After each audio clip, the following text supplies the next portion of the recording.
जे जास्त चिंता करतात त्यांनी नक्की पहा. आता तुझी परिस्थिती बदलायला देवाला वेळ लागणार नाही. श्री स्वामी समर्थ. जो आपल्या वचनांवर ठाम असतो आणि जो चेहऱ्यावरून नव्हे तर मनापासून चांगला असतो त्याला हृदयात स्थान द्या. स्पष्ट बोलणारी व्यक्ती चांगल्या काट्यासारखी असते हे निश्चितपणे. काही वेळा आपल्याला दुखवते, पण त्यांच्या स्पष्ट बोलण्यामुळे होणारे फायदे आयुष्यभर टिकतात. जर तुम्ही एखाद्याला एकदा माफ केले तर तुम्ही शहाणे आहात. जर तुम्ही त्या व्यक्तीला दुसऱ्यांदा माफ केले तर तुम्ही खूप कोमल आहात. पण जर तुम्ही तिसऱ्यांदा त्या व्यक्तीला माफ केले तर तुम्ही जगातील सर्वात मोठा मूर्ख आहात. आयुष्यातील सर्वात महागडी गोष्ट तुमचा वर्तमान, जो एकदा गेला तर जगाची संपत्ती देऊनही आपण तो विकत घेऊ शकत नाही. आपले विचार आपल्याला घडवतात, म्हणूनच आपल्या विचारांवर लक्ष केंद्रित करा, शब्दांवर नाही. विचार सदैव जिवंत असतात. जसे पृथ्वीवर हवामानात बदल होतो त्याचप्रमाणे जीवनात सुख दुःख येत राहतात. हजारोंच्या गर्दीतही वाईट तुम्हाला सापडेल. जसे गायींच्या कळपात वासराला त्याची आई सापडते. पण जो देवावर मनापासून विश्वास ठेवतो त्याला वाईटातही चांगलं सापडतं. खूप हसणारा आणि बोलणारा माणूस जर शांत झाला तर तो आतून तुटला आहे असे समजावे. कधीही स्वतःचा अभिमान बाळगू नका. दगडही जड होऊन पाण्यात त्याचे अस्तित्व हरवून बसतो. जर देव तुम्हाला जास्त वाट पाहायला लावत असेल तर कदाचित तुम्ही जे मागितले आहे त्यापेक्षा तो तुम्हाला जास्त देईल. अहो, हा टप्पाही निघून जाईल. जरा धीर धरा. आनंद थांबला नसेल तर दुःखाचा काय उपयोग. मन अस्वस्थ असेल तर काहीही करू नका. देवाला सांगून थांबवा. देवाचे नाव घ्या. बुद्धीने पैसा कमवता येतो, पण पैशाने बुद्धिमत्ता विकत घेता येत नाही. जेव्हा इतरांसाठी जगायचे तेव्हा आपल्याबद्दल कोणाचीही तक्रार नव्हती. मात्र जेव्हा स्वतःसाठी थोडे विचार करायला लागलो तर हे जग शत्रू झाले. जीवनाचा अनुभव दर्शवतो की लहान व्यक्ती मोठ्या प्रसंगी उपयोगी पडू शकते आणि मोठी व्यक्ती छोट्या गोष्टीवर आपली स्थिती दर्शवते. तुमच्या हातून कोणीही काहीही हिसकावून घेऊ शकतो, पण तुमच्या नशिबातून काहीही घेऊ शकत नाही. आयुष्यात पुढे जायचे असेल तर नशिबावर विसंबून राहू नका. स्वतःवर विश्वास ठेवायला शिका. दार लहान असूनसुद्धा ज्याने तुमच्या घरात नतमस्तक होऊन आत प्रवेश केला तो तुमचा आहे हे समजून घ्या. भगवंतावर श्रद्धा असेल तर अडचणीतही मार्ग निघतो. ज्याला ज्ञान आहे त्याला समजवता येते. जो अज्ञानी आहे त्यालाही समजवता येते, पण जो अहंकारी आहे त्याला कोणीही समजावू शकत नाही. आणि हे फक्त वेळच स्पष्ट करते. अनोळखी लोकांच्या प्रेमावर कसा विश्वास ठेवू. प्रियजनांच्या पराभवावर आजकाल आपलीच माणसं मजा घेतात. जेव्हा गरजेची गोष्ट असते तेव्हा प्रत्येकाची जीभ गोड होते. तुम्ही जितके सत्यवादी असाल तितके तुम्ही एकटे राहाल. जेव्हा जेव्हा आयुष्य तुम्हाला रडवते तेव्हा समजून घ्या की आयुष्यात तुम्हाला रडवत नाही, तुम्हाला शिकवत आहे. प्रत्येकाला त्याचा अर्थ कळतो, पण फार कमी लोकांना या प्रकरणाचा अर्थ कळतो. एखाद्यावर जास्त रागवण्यापेक्षा आपल्या आयुष्यात कोणाचे तरी महत्त्व कमी करणे केव्हाही चांगले. सर्व काही माहीत असूनही जर तुम्ही चुकीचे म्हणू शकत नसाल तर तुम्ही तुमच्या हक्कासाठी लढूही शकत नाही.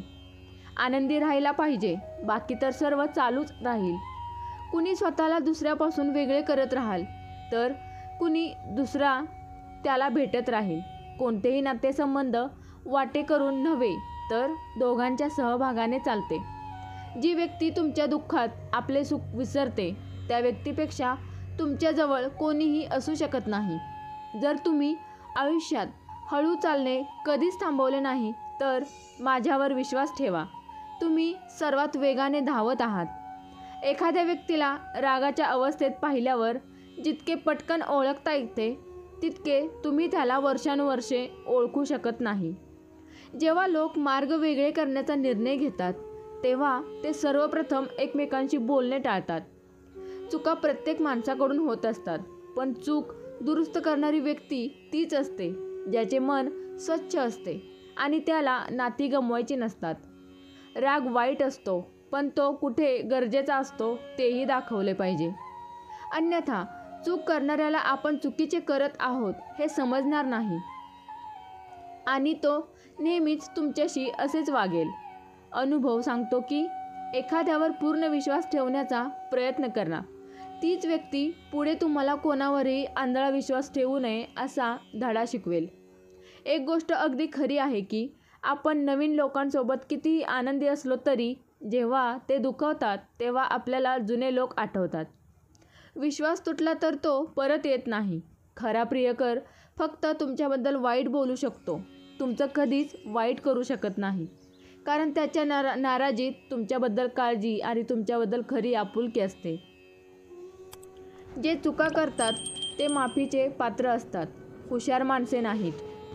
आयुष्यभर आनंदी राहायचे असेल तर स्वतःला असे बनवा की कोणी सोबत असो वा नसो, कशाचेही दुःख होऊ नये. माणूस एकाकी होतो कारण तो आपल्या प्रियजनांना सोडण्यासाठी अनोळखी लोकांकडून सल्ला घेतो. जमीन चांगली असू शकते, खत चांगले असू शकते, पण पाणी खारट असेल तर फुले तिथे येत नाहीत. भावना चांगल्या असतील तर कर्मही चांगले होईल, पण बोलणे वाईट असेल तर नाते कधीच टिकत नाही.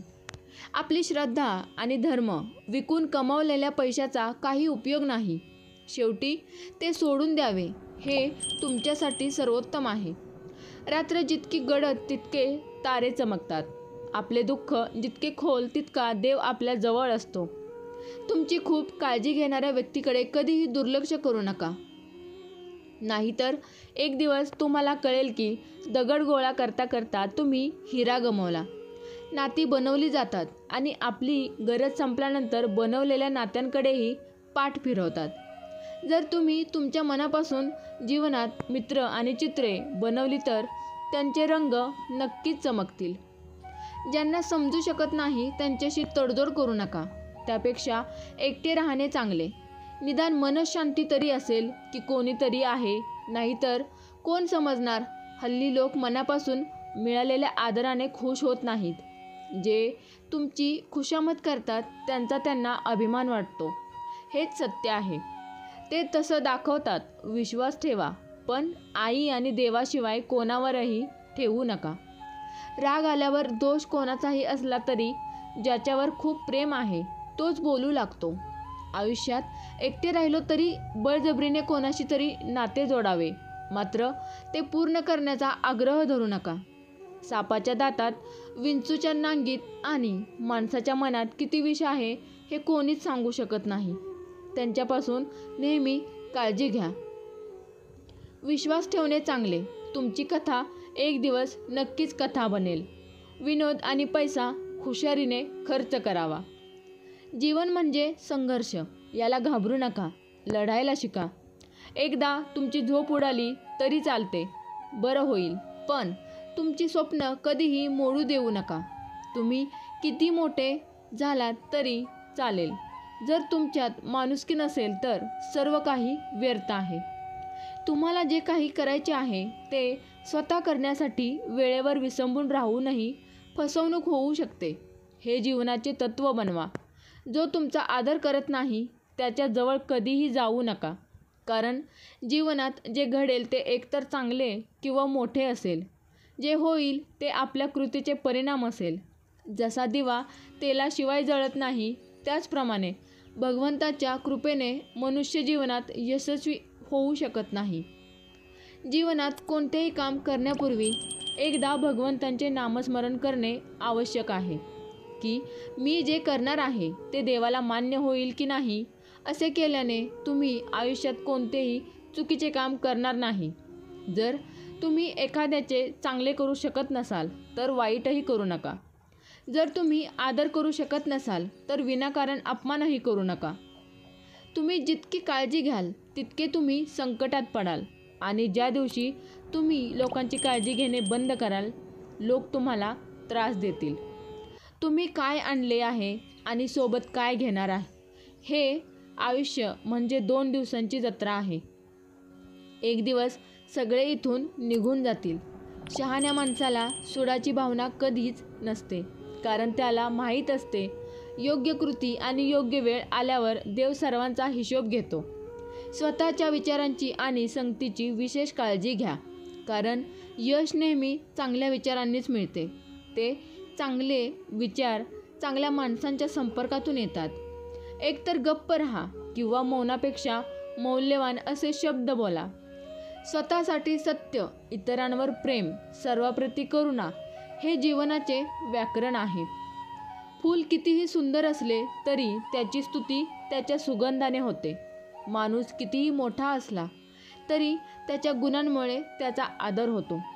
एकदा एका गावात एक साधू राहत होता, ज्याची देवावर खूप श्रद्धा होती. एकेकाळी तो साधू झाडाखाली बसून देवाचे स्मरण करत होता आणि अचानक पूर आला. आजूबाजूला फक्त पाणीच पाणी होतं. प्रत्येकजण स्वतःला वाचवण्यासाठी डोंगराच्या माथ्यावर पळू लागला. त्यापैकी एकाने त्या माणसाला पाहिले. अशा स्थितीतही साधू भगवंताची प्रार्थना करत असतो आणि विचार केला की हे साधू स्वतःला वाचवण्यासाठी कुठेही का जात नाही. म्हणून तो त्या साधूला म्हणाला, तुम्ही का जात नाही? तुम्ही माझ्याबरोबर डोंगराच्या माथ्यावर चला, नाहीतर बुडून मराल. साधू म्हणाला, आमचे काय होईल?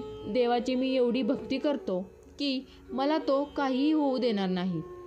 मला वाचवायला देव स्वतः येईल. हळूहळू पाणी भिक्षूच्या कमरेपर्यंत पोहोचले. तेथील लोक तिथून त्याचे नाव बोट घेऊन बाहेर पडू लागले. त्यातील एक जण साधूला म्हणाला, अहो, तुमच्या कमरेपर्यंत पाणी आले आहे, तुम्ही आमच्यासोबत चला. साधू म्हणाला, नाही नाही, देवच मला वाचवणार. आणि ते लोकही नाव घेऊन निघून गेले. काही वेळाने पाणी इतके वाढले की ते भिक्षूच्या तोंडाच्या पातळीपर्यंत पोहोचले. आता लोकांना वाचवण्यासाठी त्यांनी हेलिकॉप्टरने त्यांना बाहेर काढण्यास सुरुवात केली. साधूकडे एक हेलिकॉप्टर आले, जे शेवटचे हेलिकॉप्टर होते. साधूजवळ दोरी खाली फेकली आणि म्हणाला, धरून वर ये, नाहीतर बुडाल. हे शेवटचे हेलिकॉप्टर आहे आणि तुमच्याकडे दुसरा मार्ग नाही इथून सुटण्यासाठी. साधू म्हणाला की तू दोरी मागे घे आणि निघून जा. माझी देवावर श्रद्धा आहे, तो नक्कीच मला वाचवायला येईल. पाणी खूप वर आले आणि झाडंही बुडाले आणि भिक्षूचाही बुडून मृत्यू झाला. मृत्यूनंतर साधू देवाकडे गेला आणि म्हणाला की हे देवा, मी आयुष्यभर तुझ्या मागे आलो, माझे संपूर्ण आयुष्य तुझ्या भक्तीत घालवले, तरीही तू मला वाचवायला येशील या विश्वासाने वाट पाहिली. पण तिथे मी बुडून मरण पावलो, पण तू आला नाहीस. देवा, असे का केलं? देव म्हणाला, अरे मूर्ख माणसा, मी एकदा नाही तर 3दा आलो होतो. 3ही वेळ मीच होतो. पहिले पायी, दुसरे बोटीने आणि तिसरी हेलिकॉप्टरने. पण तू माझी एकही संधी ओळखली नाहीस. तू कशाची वाट पाहत होता हे माहीत नाही. मित्रांनो, त्याचप्रमाणे देव आपल्याला जीवनात अनेक संधी देतो, परंतु आपण सर्वजण संधी नाकारतो आणि आपण कशाची वाट पाहत आहोत हे माहीत नाही. तेव्हाच मी ते करेन या गोष्टीला चिकटून राहिल्याने काही काळानंतर ती संधी हातातून निसटते आणि आपण काहीही करू शकत नाही. त्यामुळे आपल्याला कोणत्याही चांगल्या वेळेची वाट पाहावी लागते. असे करू नये. तुम्हाला जे पाहिजे ते करा. आज आणि आत्ताच करायला सुरुवात केली पाहिजे. तर मित्रांनो, ही छोटीशी कथा, छोटीशी माहिती तुम्हाला कशी वाटली कमेंटद्वारे नक्की कळवा. व्हिडिओला लाईक करा, शेअर करा आणि चॅनेलला सबस्क्राईब करायला विसरू नका. श्री स्वामी समर्थ. जय जय स्वामी समर्थ. धन्यवाद.